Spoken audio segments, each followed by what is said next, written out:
Hey, it's Shana. Welcome to Controlled Chaos, the podcast where we dive into the world of recovery, sharing stories of experience, strength, and hope from those who have been there and made it through. No matter where you are in your battle with addiction, alcoholism, or mental health struggles, know that there is a way out. Throughout my sobriety journey, I have often felt alone and doubted my ability to even stay sober. Starting this podcast in my room just 2 months ago, I had a dream of reaching people just like me, those who felt hopeless. As a woman in recovery, I began with 0 followers, but with a dream of offering hope to even just one person. The mission of this podcast is to connect, inspire, and provide hope to those feeling lost or struggling with addiction. Remember, the opposite of addiction and isolation is sobriety and connection. Let's come together through the Controlled Chaos podcast and support each other on the journey to healing and growth. Hit that subscribe button, leave a review, and let's build a community of support and understanding. Love you mucho. Welcome to Controlled Chaos. My name is Shana. I'm your host today, and I'm here with Sarahya. Can you tell us a little bit about yourself? Well, my name's Sarahya, obviously. I'm 34. I'm a mother of 2, an 11-year-old little boy and an 8-year-old little girl. And I am a recovering addict, 21 months clean and sober from crack, meth, and fentanyl. And I'm a widow. I lost my husband to our addiction. Okay, so you're actually one of the first people that I've had on who really had much to do with fentanyl and stuff like that. So I'm going to have all the questions because it's not my, place of expertise. So tell me, just how did your drug use start? What started it? So, bizarre enough, I actually didn't try my first drug really until I was 27 years old. Oh my goodness. So only had kind of drank and stuff like that? Yeah, mainly just alcohol. And I wasn't even a big drinker, maybe go out every once in a while and have a few shots because I hated the taste of alcohol. And then it was just whatever. I didn't understand addiction. So I was very arrogant. I just don't have that in me, and almost look down on addicts. My dad, he is a homeless drug addict, but my mom had taken us away from that when we were very little and raised us in church. And so I was, very sheltered and stuff. And then I got with my husband, who was a wild man. Okay, so no kids, no nothing, really didn't drink. You Nope. had kind of grown up in church and kind of were like, what's a drug addict? How would they do that? And you meet your husband. And Yep. what happened? How did you get introduced to drugs? So I noticed some things that seemed off to me, but because I wasn't used to addicts, I didn't put 2 and 2 together for quite a while. But I kept finding broken pins all around our house and foil and stuff. And I was like, what is this? So weird. And Pins, pen? A pin that you would write with, but hollowed out, it had been snapped, like a tutor. Oh, okay. But I just didn't know it was a tutor at the time. Right. And, so you're just like, what's going on? Yeah. And so I actually ended up asking a friend of mine. I was like, hey, what is this? And he was like, oh yeah, your man's smoking pills. I was like, what? And so then you guys were already living together and you find out that he's smoking pills. And how did you feel about that? Were you like, what the hell? What did you say? Yeah, I literally I confronted him on it and he was like, yeah, I've struggled with addiction, since I was 18, but I'm now I'm clean. I'm on something called Suboxone and I'm better or whatever. And so I told him, okay, but if you mess with that stuff again, I'm going to have to walk away, Mm-hmm. And he was like, okay, I promise I won't and stuff like that. And then I found out I was pregnant. Okay. So how did you, and when I ask questions, I'm not asking it how did you do that? Just no, yeah, for thought sure. process, right? So when you found the stuff, he was smoking pills, obviously, or whatever. And he tells you yeah, I had a problem, but I'm sober now. How does being sober correlate to like the stuff that was all around? Because like clearly he wasn't sober, right? Yeah, but because I had like literally no exposure to that. So I was raised apostolic Pentecostal. So I was raised very no TVs, no, like we didn't cut our hair, we didn't wear makeup, we didn't wear jewelry, like So he was just skirts. like, I'm done, and you were like, okay, cool. Yes. So I had no like knowledge of like the world, you know, quote unquote. And so I was just like, okay, yeah, he's clean. Like, this is great. He was not clean. Okay, so you find out you're pregnant, and what happened then? And then he dives back into very obvious addiction, like hardcore. And we're living in this apartment, like we don't have a vehicle at the time, nothing. Like we're just two like broke kids trying to like make it. You know, I was being a night stalker at Walmart. He was working at Rosar's. Like we were just poor, like little kids, you know, who were like, we're bringing a baby in the world. And it obviously, I don't believe he had ever stopped his addiction, but it definitely spiraled him deeper into his addiction when he realized like, I'm going to be a dad. Like that was his go-to, you know? Right. So you guys were living in this apartment, you guys are both working, and you were pregnant. So how did your pregnancy go? Like, was it bad? Was the relationship good? Like, how was it? It was hell. It was hell for sure. It was exhausting. I was running around trying to save him. And yeah, it was hell. It was the worst. Like, it was the worst pregnancy I had for sure, hands down. So like when you say that you were trying to save him, what does that mean? Because I definitely know what that consists of. But for people who don't understand kind of what it's like to live with a drug addict, and also you and I understand like somebody, you know, trying to get clean, they're doing way less than they were before. Maybe they're even making it like every other day. They really are trying, right? So in their head, and maybe not even in their head, in real life compared to a lot of other times in their life, right? They're doing better, right? Yeah. So when he met you before you were pregnant, he was kind of doing a little bit better and able to like hold things together. And when you found out you were pregnant, it was kind of like spiraling. So things kind of got bad. So what did that look like? Like having to go save him from things? So a lot of times it looked like me sitting at home alone, like sometimes for days on end with no phone, no way to contact him, like just like hoping he would show back up. Driving or like getting a friend to come get me and driving around and looking for him, like at all hours of the night. Where is he? Like, is he okay? It was a lot of like pacing, you know, and just like anxiety, I guess you could say, like the worst anxiety you can ever have, like to the max, like never knowing, like, is he alive? Is he in the ditch somewhere? Like, is he okay? And then him just popping back up like it was nothing and like frolicking back into our apartment, sleeping for a few days and back at it again.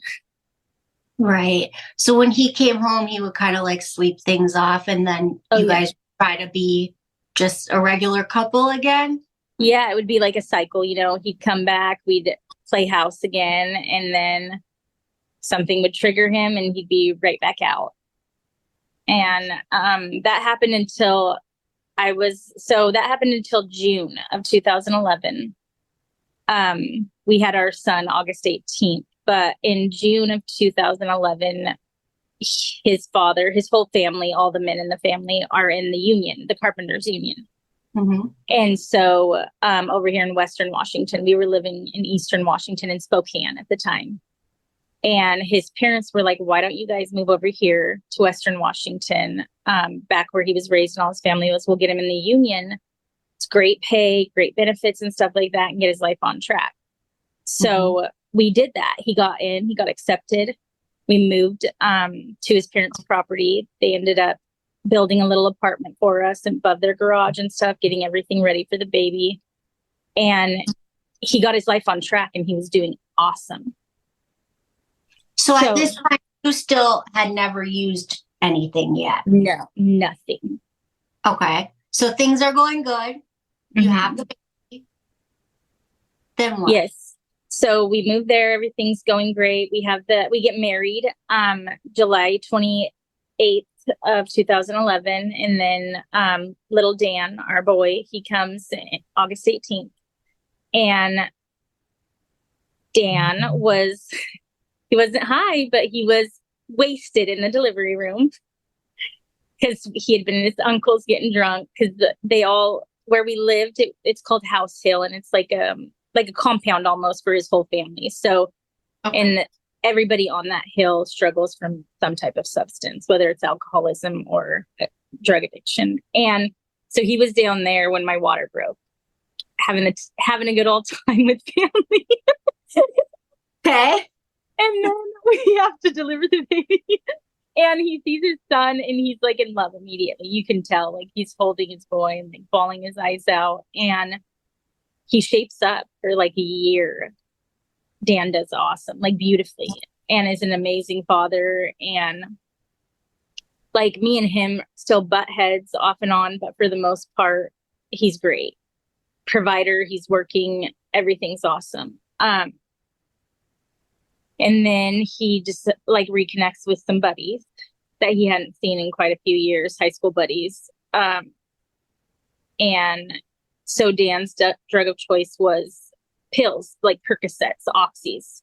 He got involved in the drug scene in the early 2000s. I believe it was like 2004, 2006, when the Oxy 80s were a huge boom. And they were pushing pain clinics and stuff. He'd gotten a football injury at 18 years old and tore his ACL and had to get surgery. And the doctor gave him a script for, I think it was almost 2 months for Oxys. And by the time they pulled him, he was fully addicted. Right. And so that was always his drug of choice. And so he had started pills. And that was my first interaction with, I guess I could say that was my first interaction. So it wasn't necessarily 27 when I first tried something. It was 27 when my addiction hit. But he ended up asking me one night, do you want to smoke a Percocet? I'll show you how to. And I was like, okay, whatever. And so I tried it and I hated it. I was like, what in the heck? Like, why would you do this? Like, this makes me tired. Like, I can't keep my eyes open. This is not fun. This is not a party drug. Right. I don't like it. But I couldn't understand. Like, I was like, even then, I still didn't understand addiction because I was like, how come I can stop and you spiral into like a 3-month bender? Like, I can smoke like a half of one and be like, ew, I don't want it. And it not bother me at all. But you are like going off the deep end looking for heroin now. Like, I don't understand that, you know? Right. And so he struggled off and on with that after that first year, after our son turned 1. After that, he struggled. He would get clean. That was like Dan's pattern. Get clean, stay clean for 6 months, sometimes a year, relapse. Stay clean, like a wash, rinse, repeat cycle, you know, over and over and over again. Right. And then I found out I was pregnant with our daughter in 2014. And he spiraled again into a heroin addiction. So how did he like go from heroin to pills? Is it because it just wasn't available to him anymore? Yeah. So it was started getting harder in our area to get the Oxys because he would want Oxy 30s or Oxy 80s or whatever. And I think by that time, Oxy 80s had pretty much like run their course. They were like a tale of the past, you know, at that time. Like, it was very rare to find that, if ever. And the Oxy 30s, they were going for like $30 a pill, which we made good money, but that was still a lot, you know, especially with his tolerance. So a lot of times, I just want to stop and say this, and you'll be able to say too, but a lot of times people don't understand how people end up in hard drugs, and they're like, well, why would you ever do heroin? Why would you ever do meth? And the truth is that 99.9% of the time, it starts at your doctor's office. Yep. I don't have the money to keep up with what has happened. So Yep. it's just like being an alcoholic, right? Except for as an alcoholic, I was free to just go to the store, right? Yeah. I didn't have to go pay $30 or $40 for a pill that I used to be prescribed, right? Yeah. Like a lot of people don't understand that like the closest next thing is just heroin, meth, whatever, right? Because you can't so afford cheap, like dirt cheap, so it's like, well. Yes. Okay. So go ahead. I would also like to add that, so Dan was definitely, he was self-medicating, not only from what he had been prescribed from that injury, but I found out later on that my husband was sexually abused as a child for years, brutally. And he'd never told anybody. I was the first person he told. And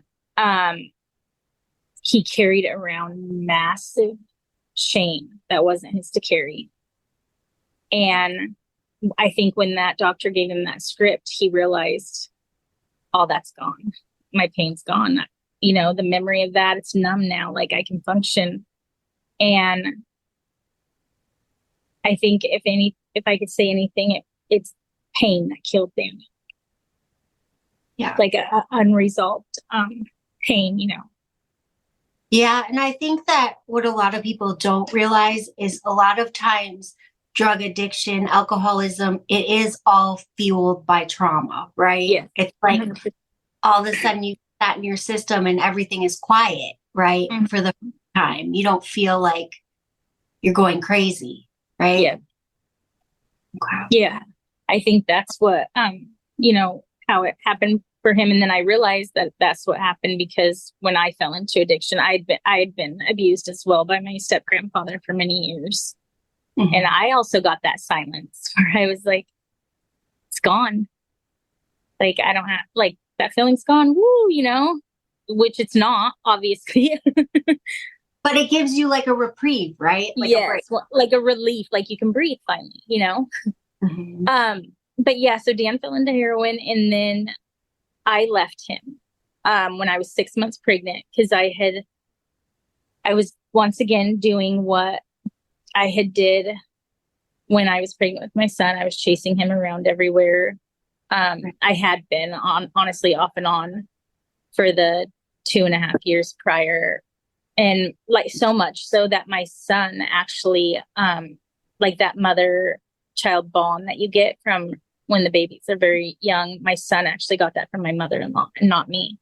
So he would cry whenever he would cry, get hurt. He would cry for my husband's mom, not me. Right.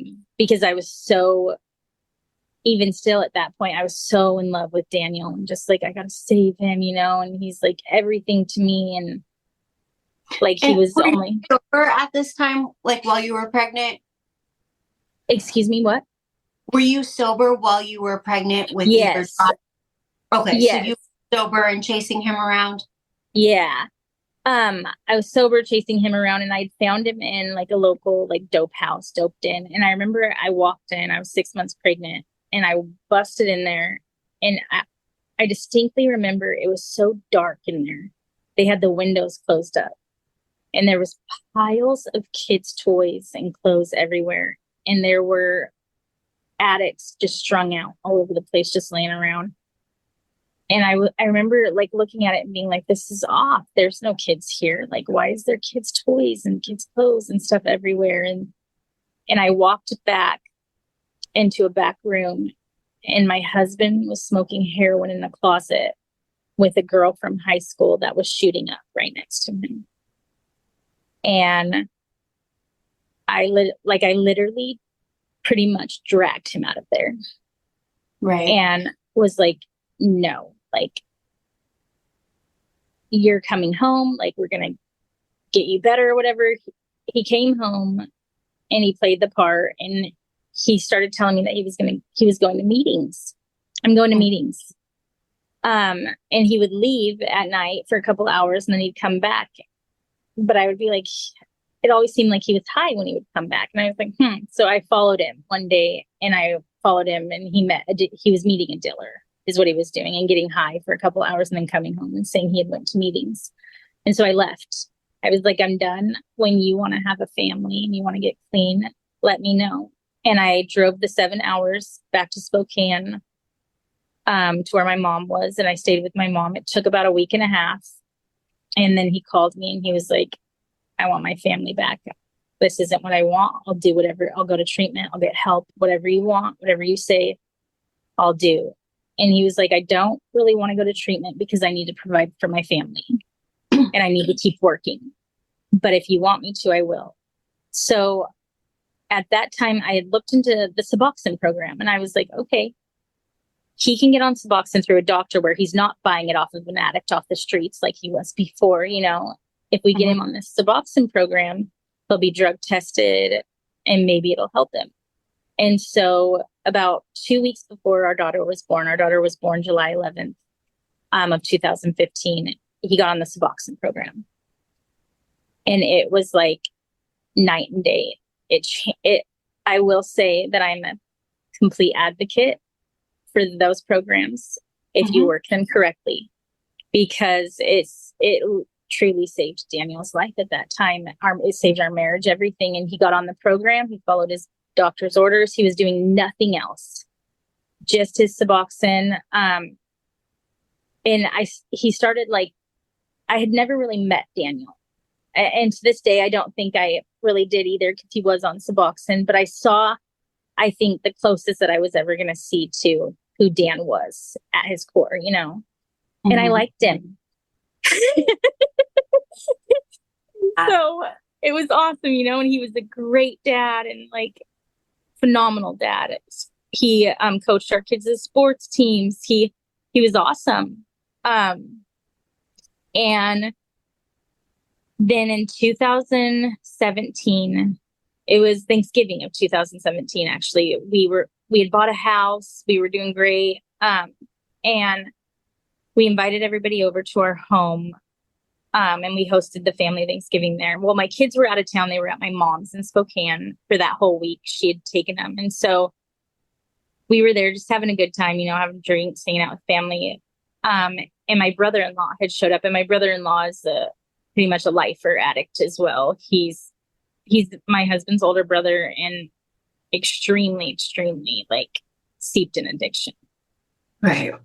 And he had brought methamphetamine to my house on Thanksgiving, and I had never seen it before. Like, Dan hated downer or uppers, and so it wasn't something he ever brought around, or I had no idea. But I had found the baggie in our bathroom, and I freaked out. I lost it. I was like, "What are you doing, bringing this into my home and stuff like that?"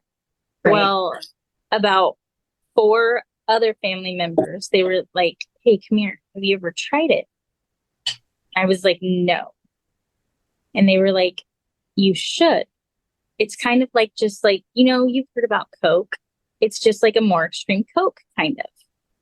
And I remember I mulled over it and I was like, and Dan and all them, Dan was like, "I'm not an uppers guy. I won't fall. I promise. Like, I can, like how you could do a pill and not touch it again. I can do this and not touch it again. It's just a fun party drug." So me, my little sister, one time type of deal thing. Yeah. And so me and my little sister and another brother and sister-in-law and Dan all snorted a line of meth. And I stayed up for 3 days and I loved it. And I realized that I'm an idiot and that just because you don't get addicted to one substance, there's a lot more out there. And maybe that's downers aren't your drug of choice, Sarahya. Maybe it's uppers. And it was, and thus began my spiral into full-blown addiction. Okay, so what did that look like? From that day on, you used meth? Yeah, I became Dan in a woman's body, pretty much. And was also, or? No, he was not. He every once in a while, he would like maybe pop an Adderall or something, but for the most part, he was trying to stay on his like Suboxone. He was fighting for the first time. He was trying to stay clean and stuff like that. And he was begging me, like, this is disgusting. Cause you know how there's like stigmas, even with addicts, like heroin addicts look down on this, like addict and a meth addict look down on this one. So he was like, ew, that's like the grossest addiction you can have. This is sick. Like, you need to get off of it and stuff. And so I would go behind his back and lie to him and go to my brother-in-law and buy from my brother-in-law and have him like get me whatever, you know, and use it and not tell Daniel. But Daniel wasn't an idiot. He'd be like, I can tell you're like off. And I'd be like, no, like it's my weight loss pills. It's not that. Right. And so I still at that point wasn't an everyday user. It was like every weekend and maybe a couple days during the week, but I would never use during the day. So I justified it. It's fine because I don't use during the day. I take care of my responsibilities. And then at night I use. And, yeah, you know how that goes.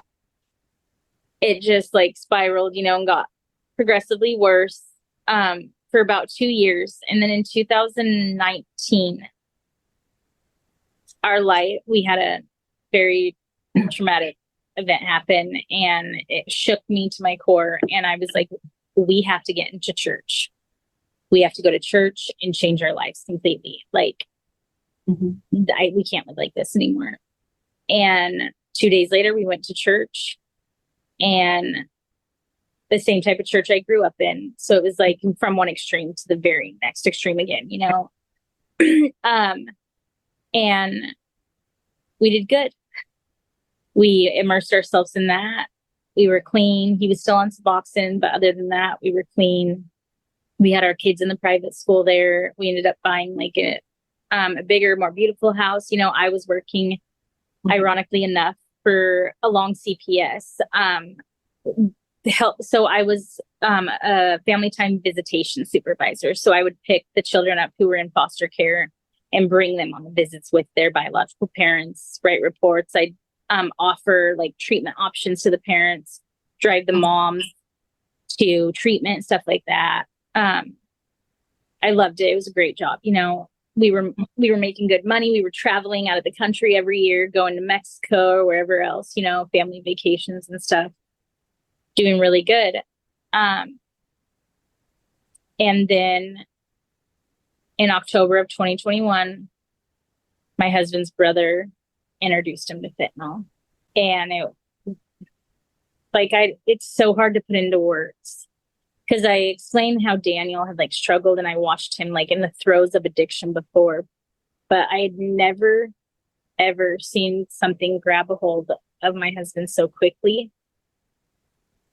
Right. And literally just wreck complete mayhem. So here is my question with fentanyl, because you hear about like people taking pills and it's like laced with fentanyl and they die. But then some people say that they're addicted to fentanyl. So what is it that like, there's like a certain amount you can take, or how does that work? I do not know. Like, I can't honestly say, because his brother, we were, so the very first thing that Dan ever tried, they were called dirty 30s or blues. And they were, they looked like, fake Percocet, like literally just like a Perc 30. And they, you never knew like how much you never knew until you took that first hit, you know, smoked that first line of it off of the foil to know how strong that pill was going to be. Cause all of them, they're super scary.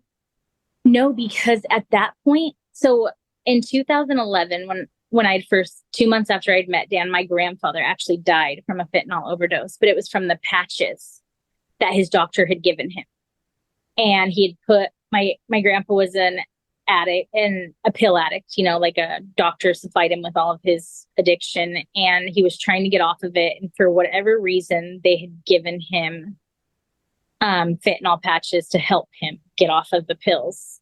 And it was like, of course he's going to abuse it. He's an addict. My grandfather put 300 milligram patches on his body and he died in his sleep. But that was pretty much and when I was pregnant with my daughter, I was given fentanyl through labor, through an IV. But that was my only really like exposure to it. So at that time, I didn't really like, I hadn't paid attention to all the deaths. I wasn't really even aware, honestly, of what actually was going on and how much of an epidemic it was. Yeah, I was just like, kind of like, oh, it's just another pill. Like, it's just like heroin or another thing that he's getting addicted to. And until I tried it. And then I was like, holy, like, shit, for lack of a better word. Because I hated downers, and it literally like full on addiction from the very first pill as well. So the first time you used it, you started just using it from then on. Oh yeah. Yeah. Him and me both. I was using fentanyl and meth together. Mm-hmm. So I would do like fentanyl, and then take, like, if I got too knotted out, I'd take meth again, to wake myself up, take some hits of meth or whatever. And for 10 months, we were on that spiral. It was a spiral. We would sabotage each other's sobriety a lot. Like if one of us was trying to get clean and pull out of it, the other one would be like 3 days in, we'd be like, we're going to go back anyways here, and just bring the other one like drugs, just relapse. It's not even worth it, like sabotage. Because either I wanted to get high, and if he was getting clean, that hindered my high, obviously, which is disgusting and something that I will carry with me forever, I imagine. But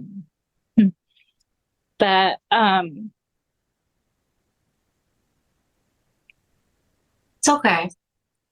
It's not easy, hey? And in that 10 months, we lost everything. We lost our home.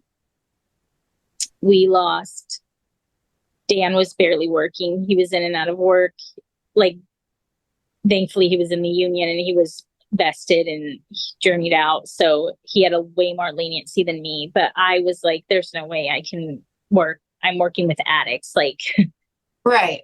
I can't do this. I can't hold down my job and do this. And so we ended up moving back to Elma in May of 2022. And that's where Dan grew up. And that's where it was the worst mistake of our life. And he was smoking 30 to 40 pills a day. We were waking up every 30 minutes throughout the night to take a hit and pass back out, like all night long. Never slept a full night. And did you guys still had your kids with you? Oh yeah, we still had our kids with us. So I think like the only reason why we were able to keep our kids is because I would only use at night. I didn't like getting high during the day, really. I was like, maybe on the weekends, like every once in a while, but I would keep it for the most part at night. And I was probably smoking maybe 3 pills max a day. And I was doing meth also. So I was up, I was able to function, I wasn't like nodding out and comatose like my husband was. Right. And so because we'd been very functioning addicts for years, like nobody honestly really knew the depths of our addiction until it was too late. Like I don't know how to like even explain it, but you can like be the suburban like house mom and be completely strung out and nobody know. Like, and we did it beautifully, honestly. Like nobody really knew. We were just looked at as Dan and Sarahya, the fun party crowd, like the fun party couple. Like they're such a good time when we get around them.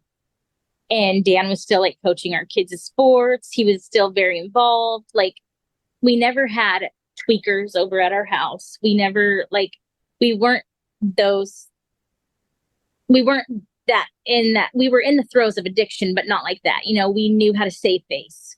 We knew how to like look the part for the most part. And I don't know how we were able to still keep like that.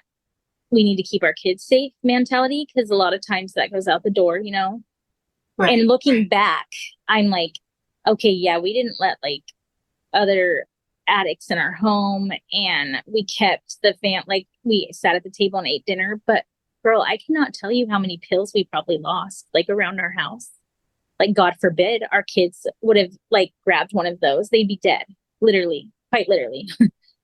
And smoking in our bathroom, like, just because you smoke it in the bathroom, you still have that on you. I guarantee had they drug tested my babies back then, just from hugging us and cuddling us, it would have been in their system. I guarantee it. Right. And it's just like, I guess that's how you're truly in addiction. It's when you can look in your baby's eyes and they cannot save you. Yeah. And so the tipping point was that Dan had taken, he had smoked blue, and then he had taken a Subutex like within minutes after doing that, and it threw him into acute withdrawal, which is like horrific to watch. And his whole body was shaking. I didn't know what was going on. I was freaking out. Like, my sister in law, she was a CNA, so she came rushing over, and she was like checking his heart rate, his blood, like everything like that. And she was like, I don't know what's going on. Like, he was just curled up in a ball, shaking uncontrollably. It was literally like every pore in his body had opened up. And it looked like somebody had taken a buckets of water and just threw it on him. Like, he had just gotten out of the lake. He was drenched in sweat. Like, his heartbeat, you could feel it through his chest. And I was like, we need to call 911. I was freaking out. I was like, what did you take? Like, screaming at him. His mom was freaking out. And he was able to muster up. I think I threw myself into acute withdrawal. And so we were like, I ended up started calling rehab facilities right then. And they were like, you need to get him drugs. Get him drugs, and we're going to get you guys into treatment, Right. And so my mother-in-law gave us $350. And we went and we bought drugs. $350 worth of pills. And she kept our kids for us. That was on a Sunday. We set up rehab. We were leaving Thursday morning. Right. So August 4th, we were flying out. And we were going to 2 separate facilities in California. I was going to be at Windward Way in Orange Beach, California. And Daniel was going to Serenity Lodge in Lake Arrowhead, California. And my mother and father-in-law, I remember that night before we left, we laid in bed with our kids. And I was on one side, he was on the other. And we wrapped our arms around our kids and we just held hands. And I remember just like thinking, like, how did we get here, man? Like, how did we get here? Like, our addiction hit hard and fast for me and Dan. We hit a very low load within a very short amount of time, and my poor kids, man. And we woke up that morning. We didn't wake the kids up because we didn't want them to cry. I remember we leaned over and we kissed them. And we left, and my mother-in-law and father-in-law drove us in like an hour and a half to Portland, Oregon.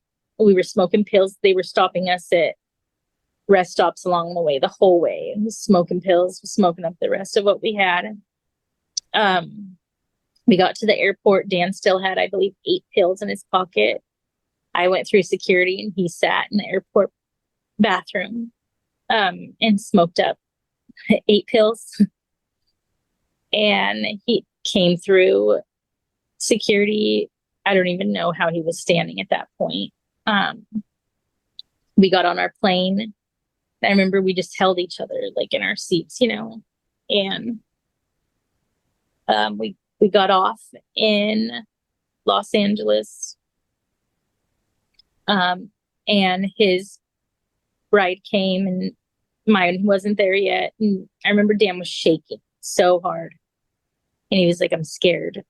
And he was like, I'm not leaving her until her ride gets here. I'm not going to leave my wife. He told his driver or whatever. And his driver was like, okay. And so he waited until mine got there. And I remember we hugged. And I remember as he was walking away, I turned around and I looked back at him. And I saw him for the first time, like really saw him for the first time in a really long time. And he looked so sucked up. And he looked just so like defeated. And it like hit me like, my God, I hadn't looked at him in a really long time. And like, look at like my beautiful, like 200+ pound, like beast of a husband who used to walk around beating everybody's ass is like this frail, like, for lack of a better term, tweaker. Yeah. And I got mine. I went to my rehab facility. I spent hours during the check-in process, and I was coming down and I was feeling like hell and I was pissed off and I wanted a bed. Yeah. I was like, get me to my room now. So I've been cussing them out, and oh my God, bad. Like literally taking every life event that's ever happened to me and just releasing it on these poor people. And so finally they got me my bed, and I just remember just collapsing in the bed and just being like, oh my God, dude, I like, holy hell. Because I had never at that point been through withdrawal, really. Like I'd never allowed myself to get that clean enough to where I would go through withdrawal. And off of meth, you know, you get tired. You don't really have body withdrawals except for the tired and a lot of emotions, you know. But this was like my first real experience with actual withdrawals from opiates, and it was hell. Yeah. And I refused the Valium and the Suboxone that they offered during detox because I felt like I needed to feel the pain of it. Because I needed to remember when I left there how awful it was. And I felt like, in a sense, you deserve this. You did this to yourself. Now you deserve to go through it full blown, you know, and feel it all. And so, about 3 days into detox, I started like, my stomach was hurting so bad. And when I went to the bathroom, it was like burning awful. And I realized that I had a bladder infection that I didn't know I had because I was so high that I couldn't feel the pain of it. And it had like traveled into my organs and stuff. And it was like, I kid you not, like I don't know if this is too much. You can cut it out if it is, but my urine was literally, girl, like brown, like dark brown. And it hurt so bad. And I had to be on antibiotics for like 2 weeks. And I just remember just sitting in the shower in rehab and just I was curled into a ball, and I was just my head down, letting the hot water hit me. And just bawling and just being at the lowest like I'd ever been. You have no idea how many women go into treatment with so many problems down there because they haven't been like taking care of themselves or feeling it. Yeah. Yeah. I was blown away by it. I was like, how in the heck did I not notice this? Because this is excruciating. Like, now that I'm clean, like what I just like chalked it up to, oh, I must be dehydrated. That's why my urine's so dark. Like, are you dumb? That ain't normal, girl. Yeah. And so, yeah, I went through that. And then I started getting that like pissed off part you get in rehab where you're like, I want to go home now. Take me home. Like, I was like, every day I'd be like, I'm leaving. And they'd be like, they'd go, if you don't let me talk to my kids, I'm leaving. I would try to swindle things out of them. They were like, no, you're not doing that. I was like, yes, I am. You can't keep me. But I was always like, they'd be like, okay, well, if you want to start the process, then I'd be like, no, I can't. Like, Thank you for the story of how bratty us women are in treatment. Bro. Yes, I was like, I was not a nice person all the time. And then I graduated out of detox. I was only in detox for about 4 or 5 days, and then I graduated out of it because I was able to get everything except for, I believe it was the fentanyl was still in my system, but I was like, my levels or whatever were going down. I was starting to wash stuff out of my system, and I hadn't taken any of the Valium. I hadn't taken any of the Suboxone. So after 4 days, I was able to move into the main house. And I'll tell you, it was shocking. Like, I was in there with lawyers, nurses, therapists, like women who, if you would have seen them on the streets, these are business women. These are upper to upper middle class, like women in there that you would never like think struggled. And they were literally like in the pits of despair. Yeah. In like deep addiction. And I remember watching a woman come in because there was a lot of alcoholics in my rehab facility. I remember this nurse coming in, and she was an older woman, and she was so classy, and she was beautiful. And I remember watching her withdrawals, and I had never seen something so terrifying in my life. Like, the alcohol withdrawals were the most like saddest, scariest things ever. So many ambulances would come to our houses and pick them up and take them to the hospital to help them, because like they could literally die from it. Yeah. And I remember just being around that, because at that point I'd only really been around my husband and his brothers and not seen it in other people's lives, And so it was crazy seeing that. And anyways, I worked my program and stuff, and then 2 weeks in there, my mom decided that she was going to try to take custody of our kids. And so they took me aside after one of the group meetings, and they were like, your mom just filed this paperwork. She went up to your mother-in-law's with authorities. She took your babies from your mother-in-law, because we had left our babies in my mother-in-law's care. And she's trying to get custody of them. And I lost it. And they told Dan too. And he lost it. And I'm still to this day very resentful to my mom, because for a week, I believe it took away from a week of our like treatment there and stuff like that, because we were writing up statements. Because we had to do a Zoom courtroom visit a week later. Mm-hmm. And it took away from us focusing on our sobriety. It was right. It was BS for all intents and purposes. We voluntarily like admitted ourselves into rehab, like our kids were in a safe place and stuff, and it was just unnecessary. But we won.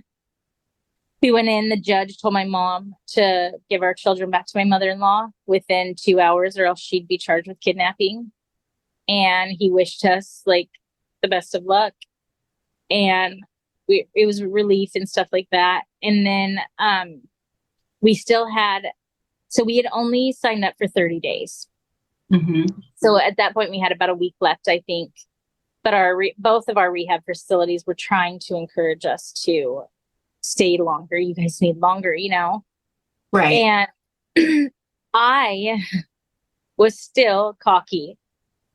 And I was like, our addiction wasn't this bad. Like, we were not tweakers, like just still had that arrogant high, almost like, yes, I did drugs, but I was like, not that bad. Right.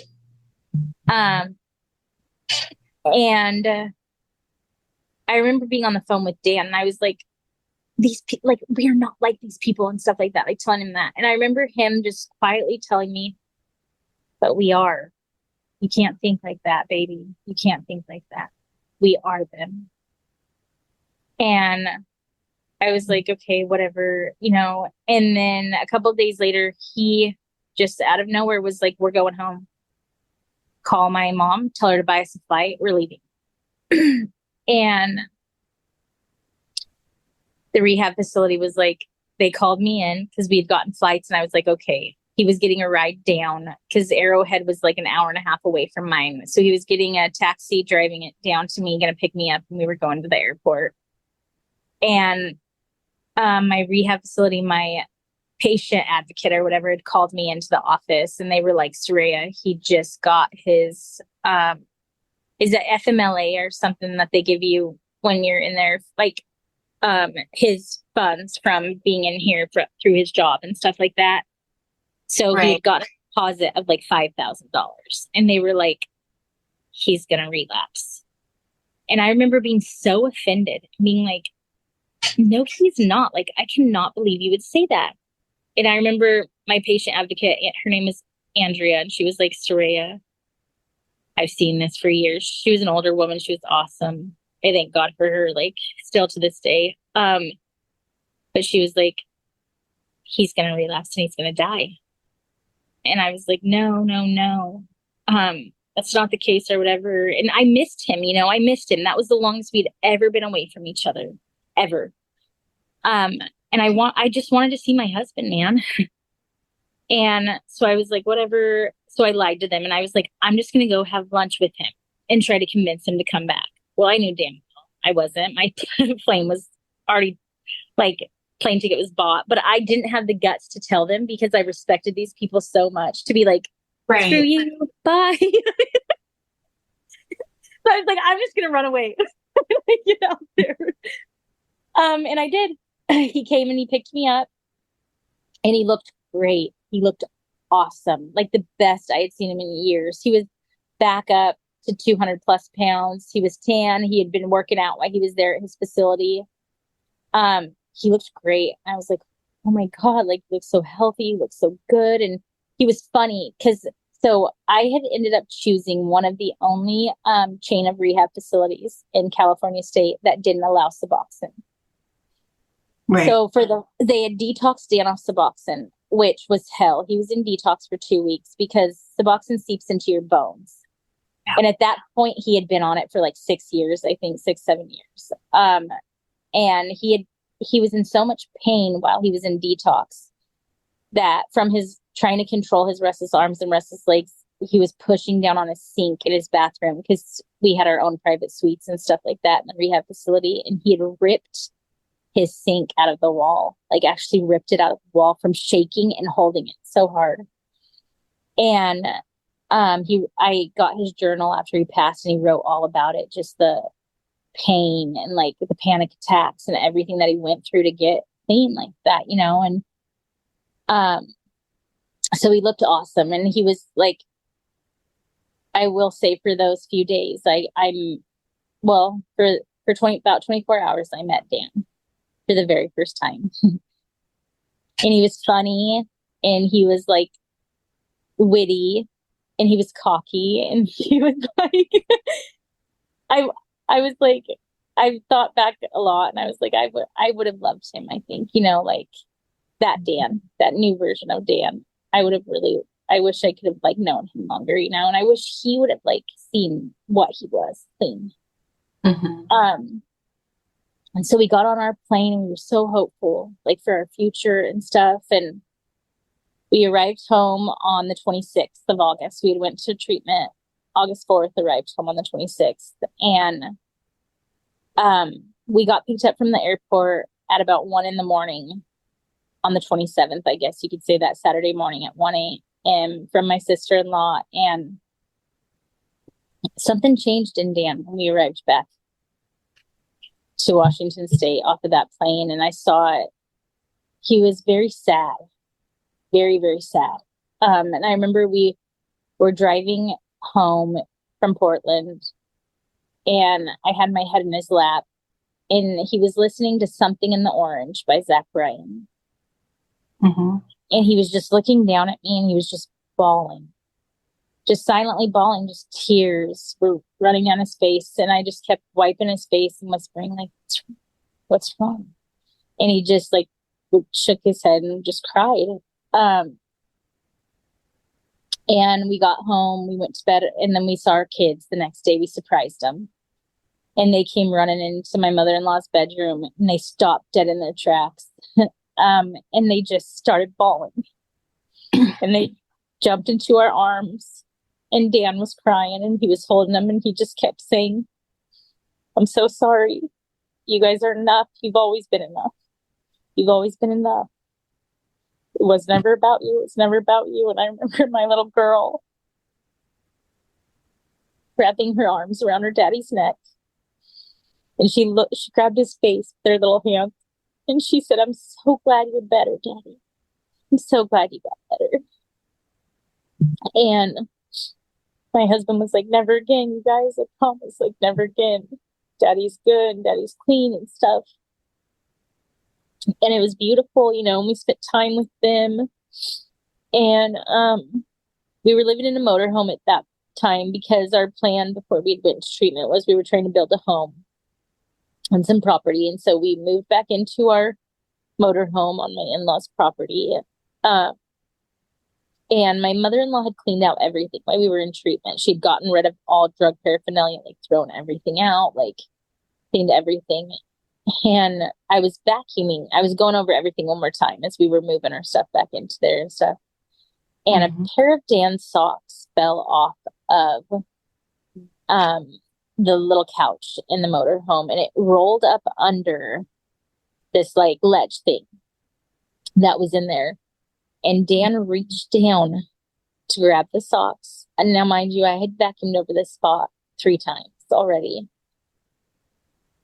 And there was a blue right there. And I remember he picked it up off of the ground. Like, it is like a freak accident that he found this. I'm not kidding. Like, he grabbed it, and I remember we locked eyes. And I just shook my head and I said, throw it away.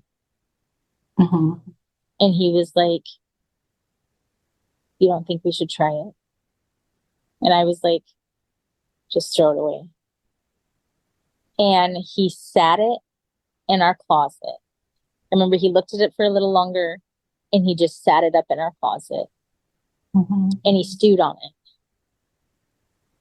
And he let it sit, and he let the idea marinate. And he said it's probably a bunk one anyways, because sometimes you would get them and they would be bunk. They would have like hardly no fentanyl in it or to get you high or anything. And so it's probably one of the bunk ones. Let's just try it. And I was like, whatever, Dan. And I remember he took a hit of it, and then he handed it to me, and I took a hit of it. And I was like, it's bunk. And it did nothing to me. And I looked at him, and he was nodding out. And I was like, how? Like, I just smoked off the same pill as you. Like, you were smoking 40 to 50 pills a day before we went to treatment. I was smoking 3. There's nothing in this, I promise you. And he was just like nodded out.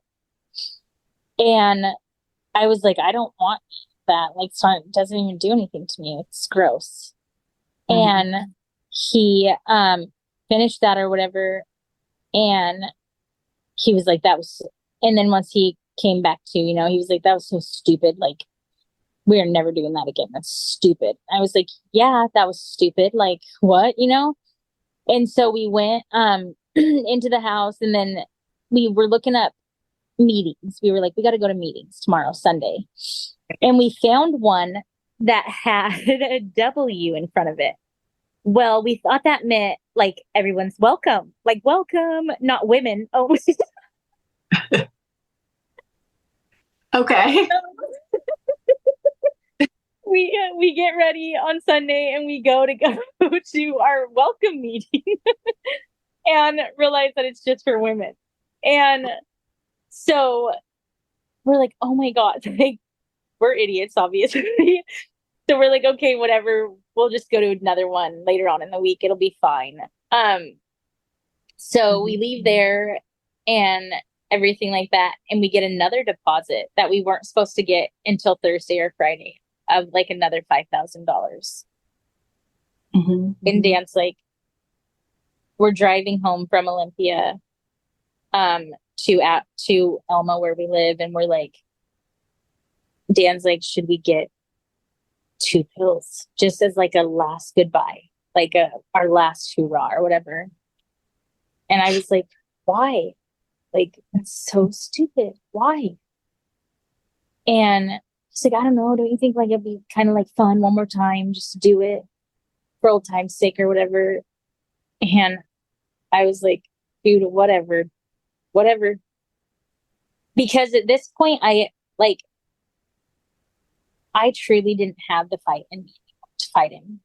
At this point, it was like, we've been through rehab. Like, I'm tired, man. Right. Like, you're gonna do what you're gonna do, you know? And so we stopped at one of our old dealers' places, and Daniel went inside. And I remember the guy looking at us, and even strung out, he was like, what are you doing here? And he's like, Dan, you look great, man. Like, what are you even doing here? And Dan was like, just me and my old lady want to do like one more last hoorah, you know, one more time, whatever. And he was like, are you sure, man? You look really good. You look healthy. Are you sure? And Dan's like, yeah. And he's like, all right, dude. And so Dan ended up buying 4 pills from him. And I was like, no, we're not doing it. We're not doing 4.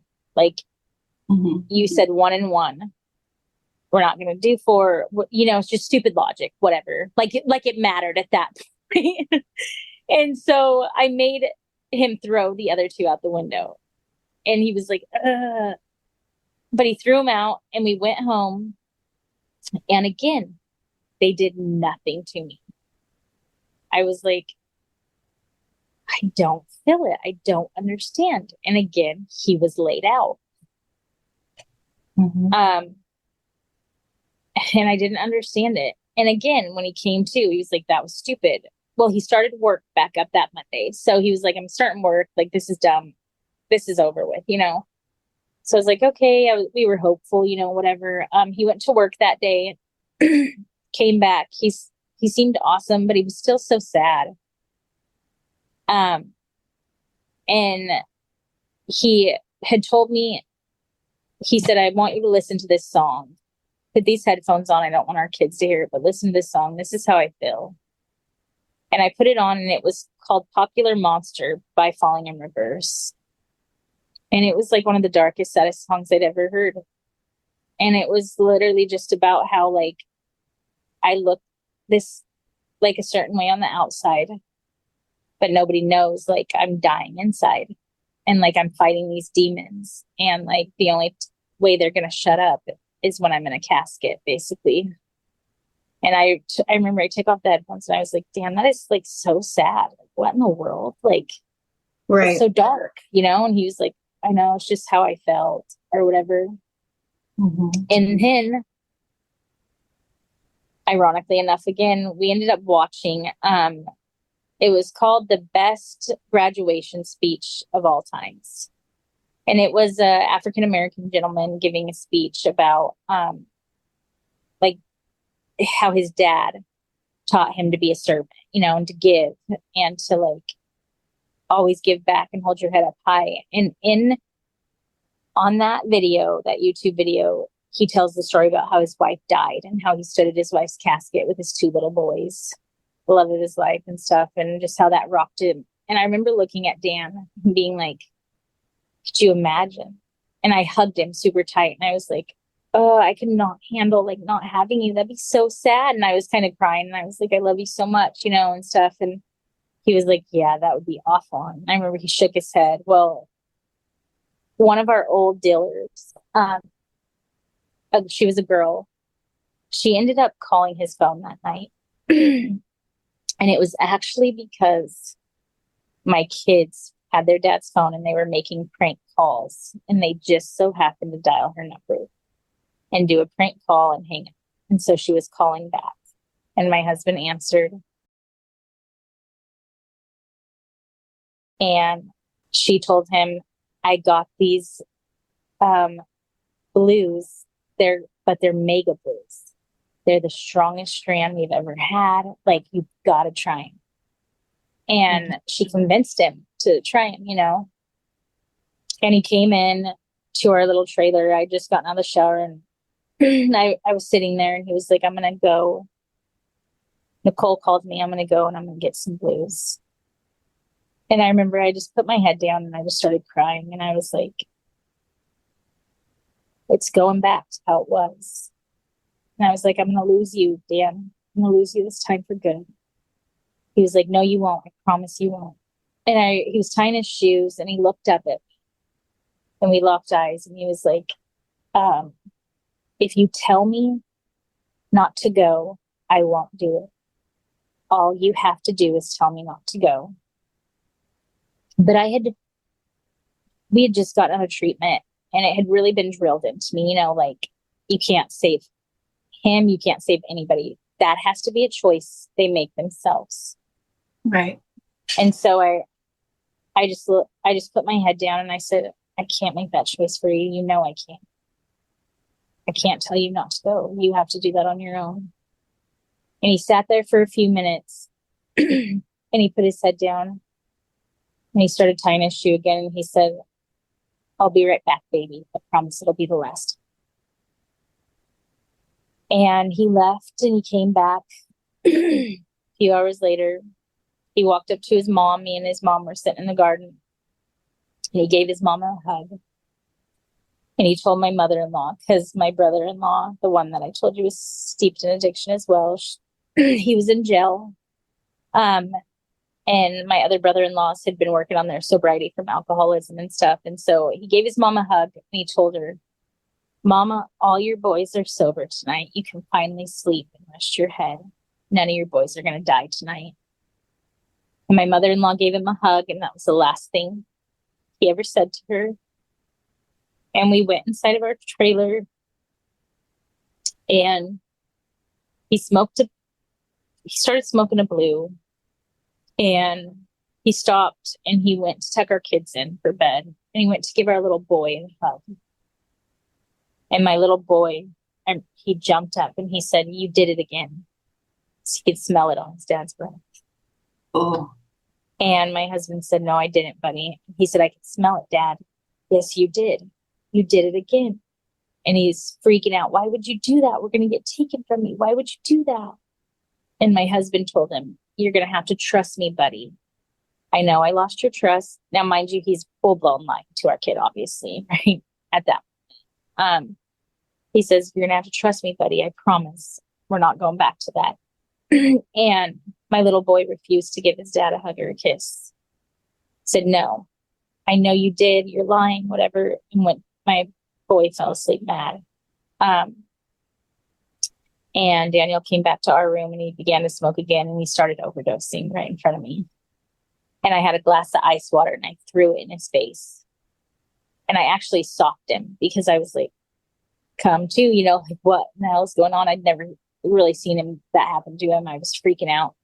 And he started shaking. He was like, what the hell? Like, calm down. You're scaring me. You're scaring me. He came to, and I grabbed the pills from him, and I grabbed the tutor, and I grabbed the foil, and I destroyed it. I ran it down our sink, the pills down our sink. I ripped the foil up and the tutor, and I threw it all away. And I was like, you're gonna die. I was screaming at him, and I was like, I'm not gonna watch you die. Like, no. And he was like, okay, you're right. And so we went outside and we sat on my car for about 2 hours, and I can't remember what we talked about. I just remember he held me, and I remember looking up at the stars. And then we came in and we went to bed, and I fell asleep, and I woke up to his alarm at like 4:30 in the morning. And I remember I looked up and he was just looking at me, and he said, I never slept last night. I just watched you. You're so beautiful. I love you so much. And I was like, okay, I love you too. And we got up, started getting ready. And for some reason, I baked him, let me make you breakfast this morning, have breakfast with me. And he was like, I'm running late. I'm going to be late. And I was like, please just let me make you breakfast. And he said, oh, what the hell? I'm already late. All right, I'll have breakfast with you. And so I made him breakfast and he ate with me. And he went to go leave for work. And I remember he popped his head back in our doorway. And he had his cocky little grin on his face. And he said, I'll see you tonight, baby girl. I love you. And he said, and hey, I hid one pill from you. I'm going to do it tonight after work on the job site. And then I'm going to be done for good, okay? And I shook my head and I said, don't do it. Because my brother and his little brother worked on Dan was their boss on that job site. And I said, Sam and Jacob are going to know. Don't do it. Like, just don't do it. What's one more time? And he said, they won't. I'll wait till they leave. I promise. And then went on, like, this is my resolve. Like, I'm done after that. When I step back foot in this house, you'll never have to worry about it again. And he left for work. And he died 4 hours later, and he was right. He never did it again. He entered a porta potty on his job site at about 7:15 that morning. And he began to smoke a pill. And they waited 40 minutes before they beat down the door and dragged him out, and they Narcaned him 3 times. And they worked on him for over an hour. They did the paddles on him.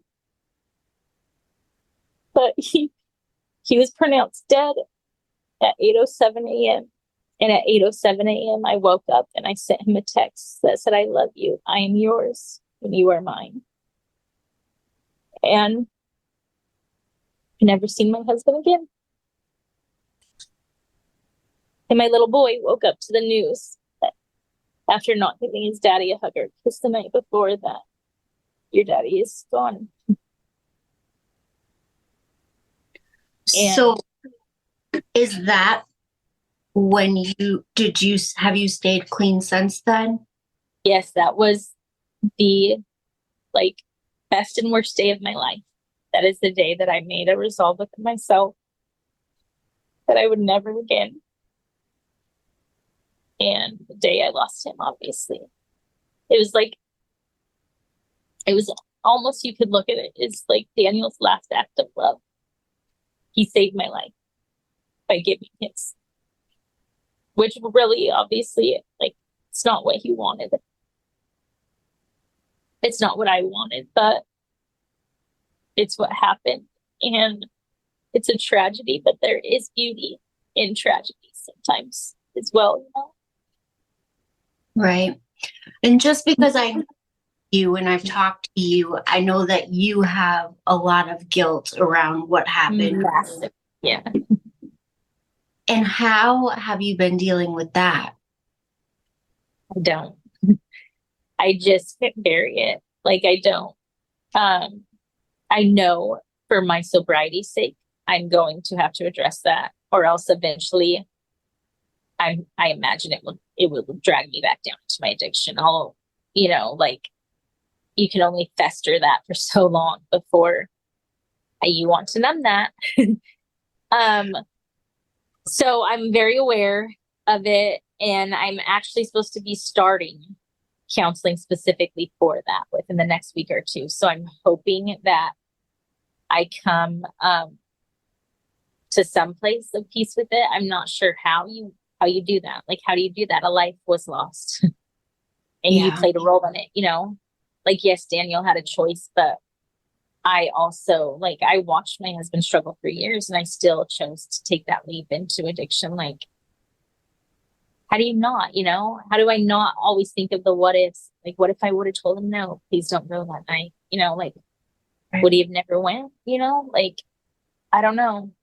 I think there's always going to be what ifs, but one thing that I find super beautiful about you is the fact that you tell your story, and I've watched you write. It makes me emotional even thinking about it. I've watched you write about you and Daniel for like the last 6 months, and really it is a beautiful tribute to him and to your children. And it's hard, girl, because addiction, alcoholism, there really isn't sometimes a good or a bad. There just is, right? Yeah. There's a lot of guilt. There's a lot of shame.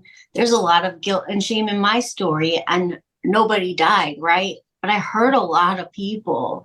And I think that no matter where you sit in addiction, alcoholism, you end up with a hell of a lot of guilt and shame. And I believe with my whole little heart that he's looking down on you guys and super proud of you for being sober and for being the mom that maybe you couldn't be at that time, Yeah. right?